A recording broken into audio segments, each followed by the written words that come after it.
Hey everyone, Cranberry Alarm here with our Monday recap.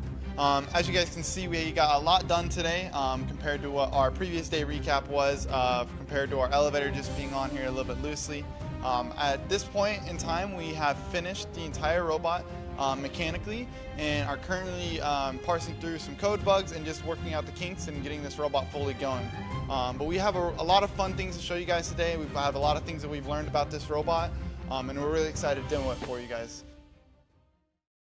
This video on fun is brought to you by viewers like you and also in partnership with the following. AndyMark is your one-stop shop for all your robotics competition needs. Celebrating 20 years of quality robotics parts and superior service, AndyMark employees have over 200 years of first-team experience. From mechanical and electrical products to tools and hardware, head on over to andymark.com for high-quality and affordable solutions. Build your alliance with so many other FIRST alumni who go to Kettering University.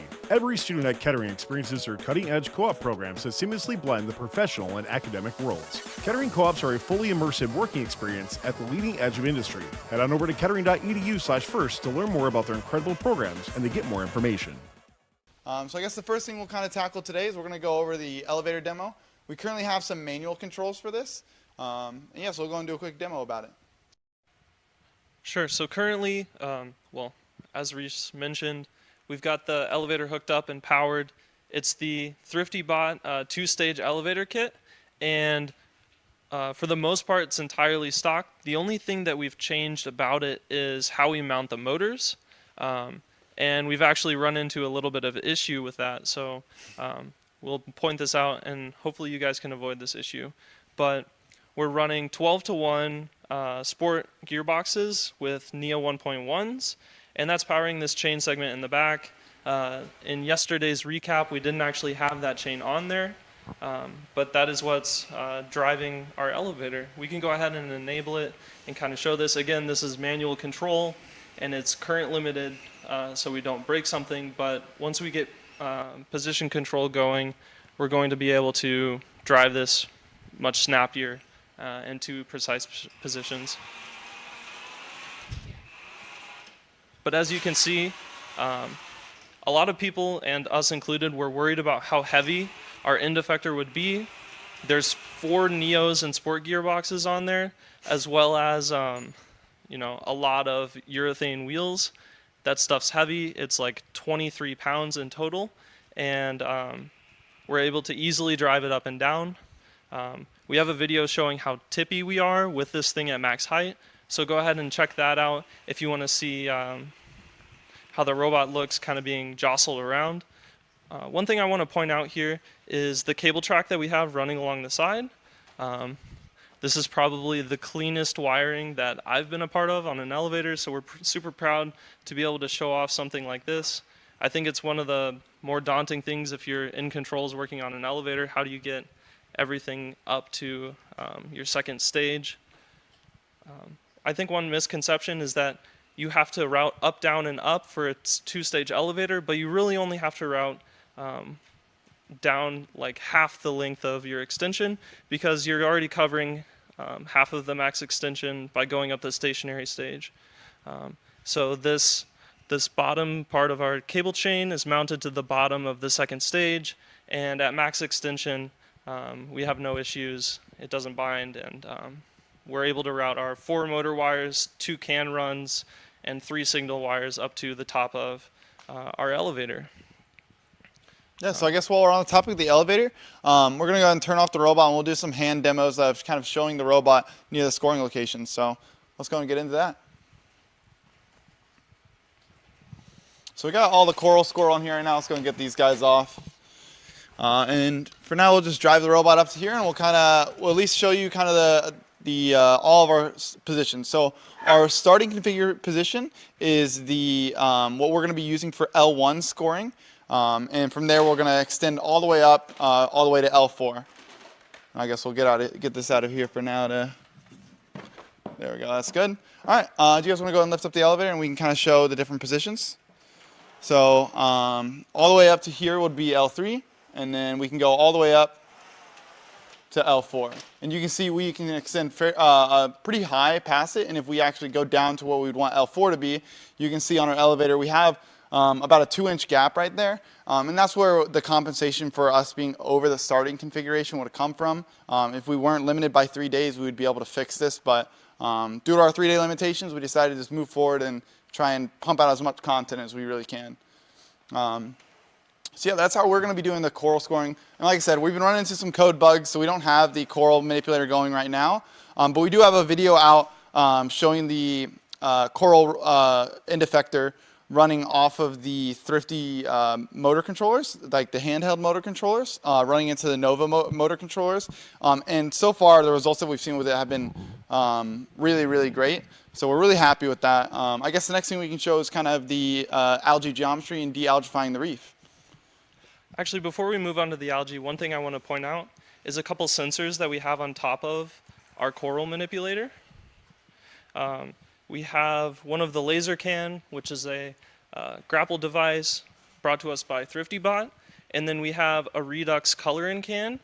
And the point of these, with how our pass-through mechanism works, going from ramp to coral manipulator, we need to make sure that the coral isn't intersecting this plane.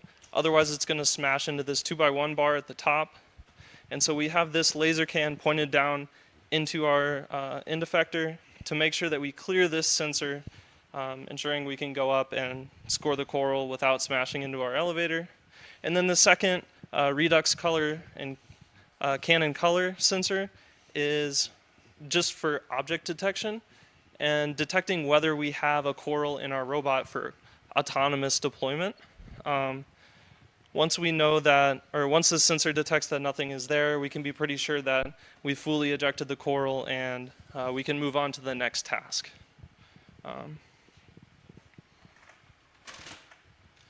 Yeah, so let's go ahead and move on to algae.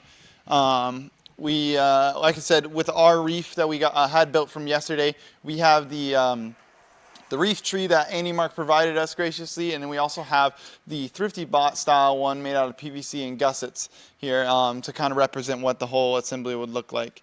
So if we go ahead and actuate up. So for our de-algifier, this whole mechanism right here can rotate out to go ahead and score. So we will go down just a little bit. And what we're going to do is we're going to actuate out, and our bottom wheels are now touching, and that's going to allow us to spin these and then grab right here. And then now we can go ahead and drive away. And then from there we can bring the elevator all the way down. And then now we're allowed, and now we can go basically from here over to the processor, which we'll show at another time.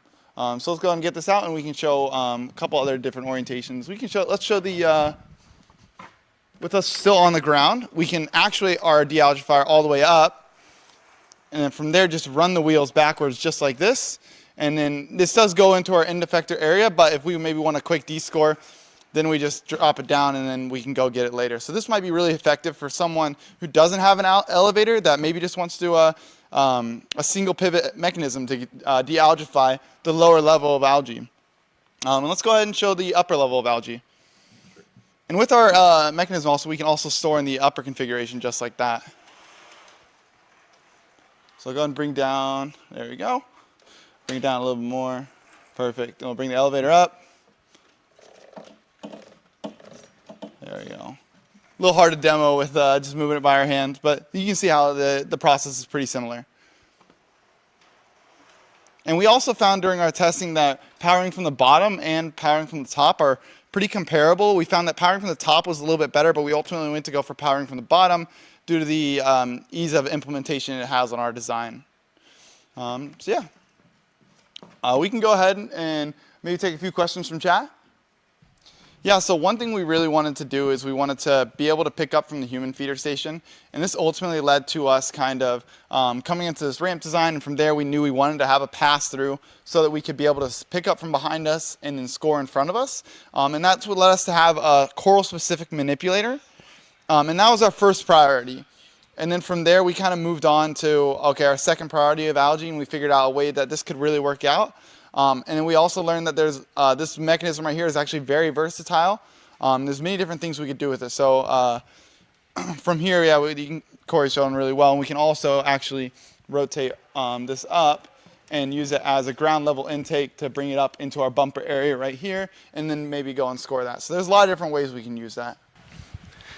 My mic's broken, so I'm just going to try to be loud. You might have to repeat the question. So, Eric asking in chat, it looks like the dealgifier pivots on a dead axle. Have you put any thought into how to sense the position of that rotation? So we have, yes. So the dealgifier is actually a live axle, but the driving is on a dead axle. So you can see this pulley right here is on bearings right here. So this can spin independently of the axle there. But this axle down here is actually a live axle. And we have an absolute encoder buried down in here so that we can always read the position of the dealgifier. Yeah, that's just a Rev through-bore hex encoder. Yep. We love them. You throw them on, and they work. So, all right. I think the next thing that we're going to do is actually go over to the processor and maybe show what the algae looks like scoring into the processor from the different orientations we collect algae. So let's go ahead and head over there.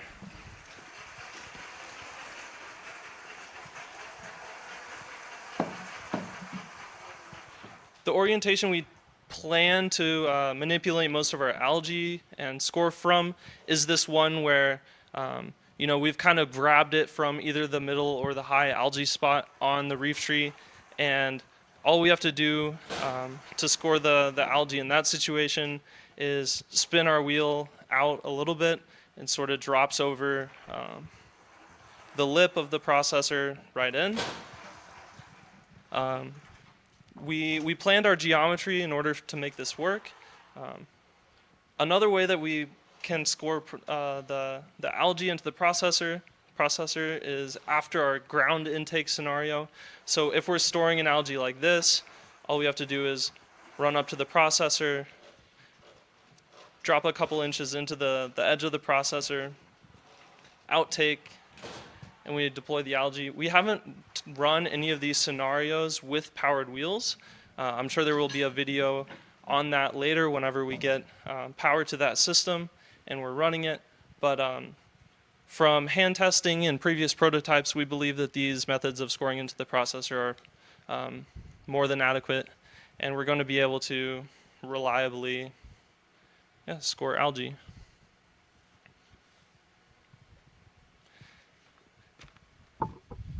Yeah, so with that, we can go ahead and that covers most of the algae that how we're grabbing and interacting with it. From there, we'll go ahead and move over to the human player station and look at how we interact with the coral and how we receive that from the human player station. So like I stated earlier, we ultimately decided to go with a feeder station intake. We decided that going from the ground is going to be a pretty hard task in Ri3D, and ultimately with the surplus of coral available in the human player stations, we thought it would be advantageous to build a robot around grabbing from the human player station, and especially since we can grab here and then we can look over right at the reef right there and then go in straight and score. So unfortunately, we don't have our coral manipulator running like we did in our previous prototypes, but if you haven't seen it already, please check out this video. It really shows off the mechanism working really well. But we'll at least show you right now kind of how the hopper mechanism works and how that runs. Basically, at this point right here, anytime that these two wheels right here are contacting the coral, it almost always pulls it directly in until that we can manipulate it. So let's go and do a couple of them, a couple more just kind of straight on, showing that off. It's there. Here you go. I can just hand them right back to you. We'll do one more, and then we'll go ahead and shift the human player station to the side to kind of show if we're off to the side. Let's see, you can stay there. You can stay there. And there, from here, the wheel would be contacting this face of the coral, and then it would then kick it in this way. And that's worked out really successfully for us, and we feel really confident moving forward with this design.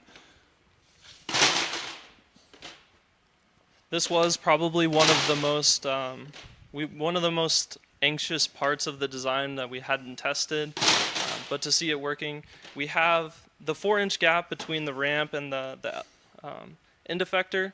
Obviously, because our end effector is traveling on the elevator, we can't have a solid ramp through. It would collide with some of the things on the top of the elevator, but the ramp is actually a 1/2 inch above our end effectors ramp, and so that allows for the coral to drop a little bit across that gap and us still be able to collect it. Yeah. And so here we're kind of showing off. Mistakes are going to be made during a match, and there's going to be dropped coral. This is kind of showing off when there's a coral in your way, if you're still able to intake, able to intake from the human player station. The height of our ramp right here is kind of sitting at 31 inches right now compared to the height of the 37.5 from the human player station. And we found this to work really well, and the decline that we have here seems to be working really well. So yeah, that about covers it for our hopper mechanism. Yeah, do we have any questions from chat?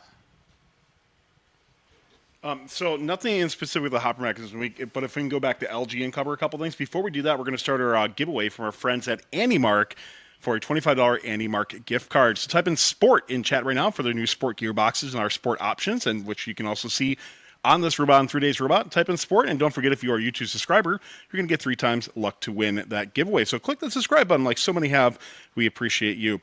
So I want to go back to a couple things with LG. I don't know if you guys read, but there's actually 2 different types of LG out there because there's different designs. Have you guys noticed anything with different LG, and what LG do you have? Are they the same or not? Yeah, so we actually have seen 2 different types of algae. Let's go and grab this piece. We got one directly from AndyMark and then one directly from the kit of parts, and that's where we kind of noticed the different grains on here. One is very linear in terms of where it kind of heads in a singular direction, while the other one is a bit more radial. Yeah, that's kind of the big difference that we've noticed from them. For the most part, let's go and give them just kind of like a squeeze and whatnot. For the most part, they feel basically the same. You want to put them on the ground real quick. They bounce relatively the same, feel mostly the same. And when we inflated them to the gauge, and for the most part, they all seem pretty similar. But for the most part, there is a few irregulars with them, and sometimes they're a little bit egg-shaped. You can kind of see when they just kind of sit here and roll, they'll find an area where they want to bounce, like there's a high point or whatnot. So a couple more questions on the LG, and then we do have one for the coral as well, too. So for LG, do you think it's possible to shoot LG if you have motors at max speed? Will we see teams that shoot it, do you think? Yeah, I think definitely we'll see some teams shoot it. I think shooting into the net is going to be a really big challenge. We kind of decided that focusing on the processor is going to be our goal, just with the net gain of a minimum of 2 points, considering if you score in the processor, you get 6 points, and then you hand it off to the opponent human player, who then has a chance to score 4 points in their own net. And ultimately, we decided this would be the most effective way for us to score from the algae. I'm going to ask the coral question, then we'll go back to the algae, because one that has to do with the reef. From your hopper design on here, is it possible that the coral would fall out of the hopper at all, like if you're trying to do fast cycles or anything like that? That was a question from, I believe, Burak asked that. Yeah, I think there's definitely the possibility of it. What we've seen from our previous testing, and once again, please go check out that video that we put out of our running testing and system. We believe that we should be able to get it in pretty fast. I do think there will be a few cases where it does fall out, but we'll have to see that once we get everything going and we're doing some full field cycling. One last question to ask, and I know we showed something like this a bit earlier, but Touch Show for asking about level 4 interactions with the algae and coral on there. Can you maybe just talk a bit more about how that settles, what it's like to take off the algae? Are you going to score points with coral, that sort of thing? Yeah. So we can go ahead and move some coral on there right now. So with some algae already on there, and we drop the coral on, you can see these two kind of sit at a bit of a different height.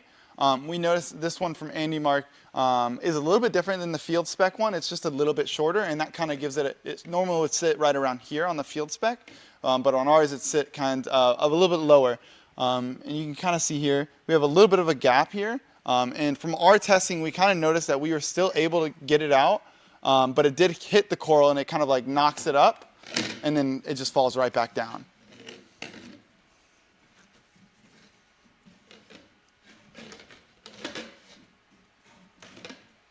Yeah.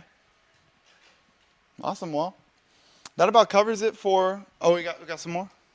Oh, we can do more. So. Okay.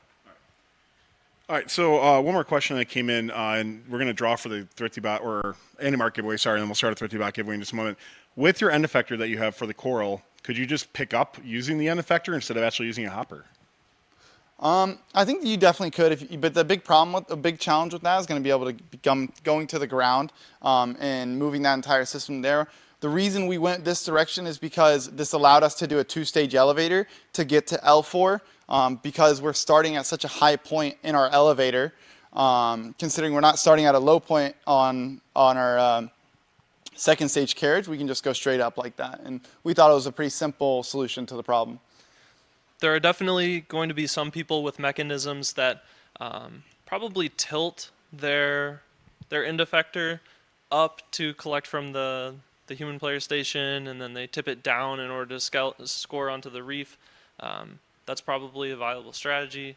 We just ended up going with the ramp design because it would fix our coral rollers, so we're not moving that system any more than up and down. All right, let's go ahead and draw from our giveaway. Once again, that was for the AnyMark $25 card. If you win, please go to funroboticsnetwork.com and click the link on the bottom of the page in order to submit your information for that. The winner is going to be Chili Go Lizarax. Congratulations, Chili Go Lizarax. It's a great name, by the way. You are getting the gift card from our friends at AnyMark.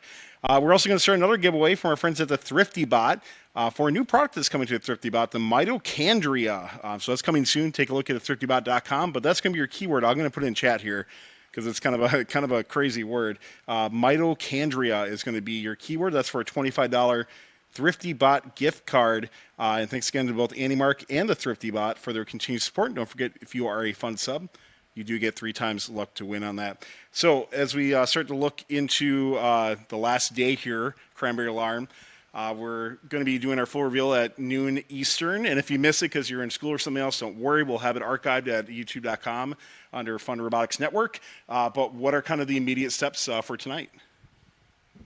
Sure. I think the first immediate step, now that we have everything mechanically put together as well as wired, we finished wiring up the elevator 30 minutes ago, something like that.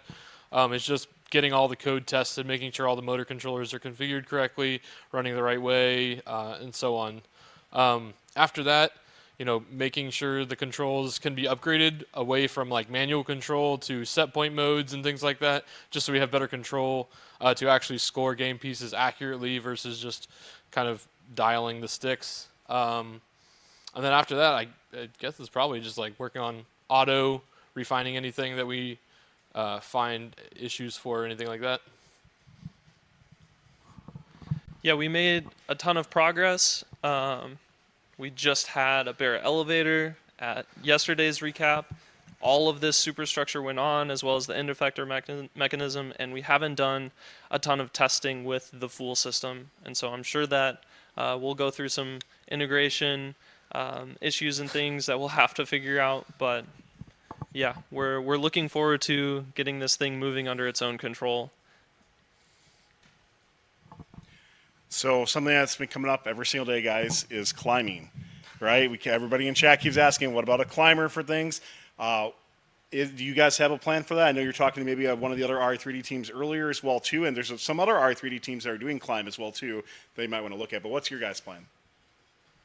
So currently we're not planning on shallow or deep climbing. For us, it would be a park, but we have seen a lot of different ideas for mechanisms, and then we actually saw Carmel's Ri3D team climb today, and that's very exciting from the deep cage. Reese, did you have something to say? Yeah, I was just commenting on that. I think a big reason we're going to kind of forgo climbing, or at least for now maybe just really struggle with finding a good solution, is that we made a lot of design sacrifices to make coral really effective on this robot. For example, just the hopper and what that enables us to do is very limiting in that sense, and just how we made the elevator pretty simple. So I think when you go to do a lot of climbing, I think it's going to be important to plan for it and understand the sacrifices you may need to make if you want to optimize in another direction. If we had a lot more time, I think that a perspective that one could have is, whoa, that's a lot of dead space on the other half of their robot. We've essentially crammed our coral and algae mechanism in the front, and there's plenty of room for activities over here, but with the time constraints, we decided to prioritize the other scoring mechanisms and those RP. Yeah, so one thing specifically about the climb that kind of makes it hard too is since we have a big manipulator and it's higher up, our center of gravity is higher. And so kind of the two things you need to consider when climbing is your center of gravity and if you're tipping. The climb we saw earlier, like they were mentioning from Rust Hounds, they bring the chain basically to from here to the center of their robot. So their center of gravity is like right under the chain, and that's not something our robot is already designed to do, but that's something to consider.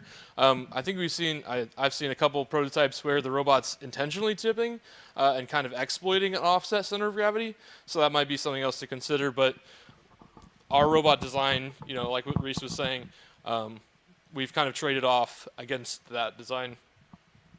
We're going to just take one or two more questions. Don't forget to type in mitochondria, please, just once, if you want to win the Thrifty Pot gift card on there. So questions coming in from Kobe.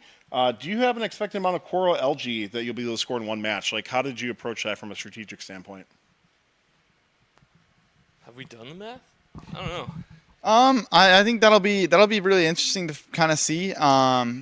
We at least expect that we should be able to do maybe 12 minimum. I know that's sometimes it may be a bit generous, or I guess what's the word? Optimistic. Optimistic, yeah, overzealous. There it is. But we hope that we can do that, and especially with how short the cycle distance is compared to last year, you're moving all the way across field. And even then, some teams were able to do 14, 15 cycles. This year, you're going to take a bit more longer to score it, but you're traveling a very short distance. And the fact that we have a pass-through is another reason that will enable us to cycle really fast, is we won't have to keep turning around every time we need to go score. So we feel pretty confident that we should be able to do a good number. It would be good, like Jordan said, to sit down and really do the math on it, but yeah. Have you guys weighed the robot at all? I was just about to mention this. We have not weighed the entire robot. We have misplaced our scale. We've yet to find it. Maybe we found it, but no, we haven't. We know that our robot last year roughly weighed like 70 pounds. With the end effector we have, I'd probably put us right around 90 pounds soaking wet. There's a lot of weight still to add, or a lot of weight budget still to play with if we had more time. And I think we might decide to drop some large weights on the back of our robot to offset our elevator and end effector sticking off the front. All right, so last question we're going to take, and then we're going to draw for that giveaway. And if you have more questions that we don't get to, we'll try to answer them after this recording as well too. We will be streaming until X amount of time, so stick around as well. So question coming in earlier when you guys were showing off the algae into the processor, you mentioned that you might be able to do a little bit of a floor intake as well too. Has that changed at all, or can you describe a little bit what you're doing for that? Yeah, so this is the what we're kind of mentioning with the versatility of the algae manipulator. We kind of expect that we'll be able to just rotate out like this and do some funky magic hand wavy programming. We should be able to pull this in, maybe move the arm at the same time, and then from there we should be able to go and drive over like this. Now this isn't going to be the most optimal way to carry a game piece around, as your intake's going to be out. This could be prone to defense, but we'll at least be able to hold on to it and drive over to the processor, and we can go and push over there and kind of see the scoring of that too.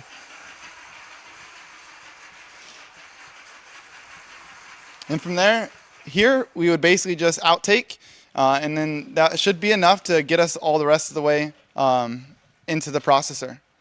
As you can see, like the arm is moving a little bit, so there may be some programming magic we can do there. You're spoken like a true mechanical engineer, by the way. Just let programming worry about that. So let's go ahead and draw for the giveaway. Once again, from our friends at the Thrifty Bot, mitochondria was the keyword. If you do win, please go to funroboticsnetwork.com. Click the link at the bottom of the page for giveaway winners.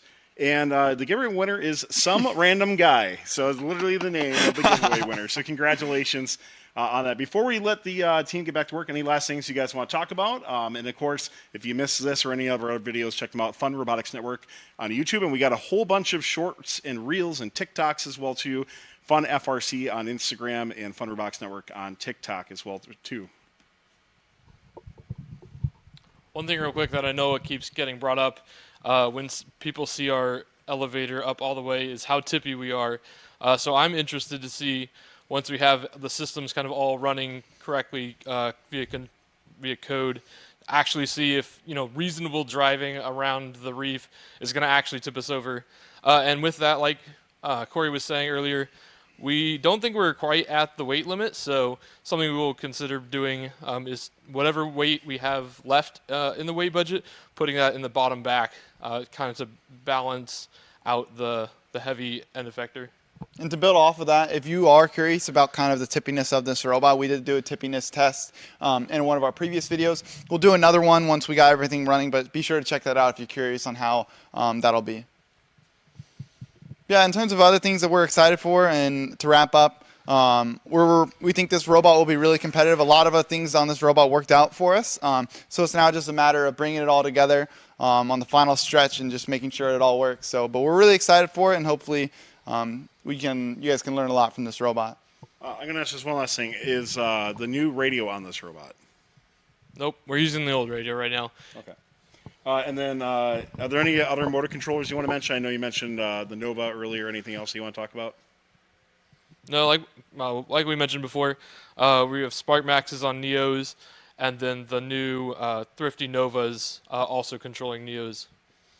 All right, guys, we're going to let the Robot in 3 Days team get back to it. It's the last night, so we can't wait to see it progress. If you can watch live, noon Eastern is going to be the time that we'll have the robot reveal. If you can't make it, don't worry. We'll have it on recording and Fun Robotics Network here on YouTube. So, guys, great job. This is awesome. All the inspiration been giving the teams and some great ideas as well. So good luck to you teams as well, and we hope to see you throughout the rest of the night and throughout the rest of the time. Thanks a lot, guys. Build your alliance with so many other FIRST alumni who go to Kettering University. Every student at Kettering experiences their cutting-edge co-op programs that seamlessly blend the professional and academic worlds. Kettering co-ops are a fully immersive working experience at the leading edge of industry. Head on over to kettering.edu/first to learn more about their incredible programs and to get more information. AndyMark is your one-stop shop for all your robotics competition needs. Celebrating 20 years of quality robotics parts and superior service, AndyMark employees have over 200 years of first-team experience. From mechanical and electrical products to tools and hardware, head on over to andymark.com for high-quality and affordable solutions.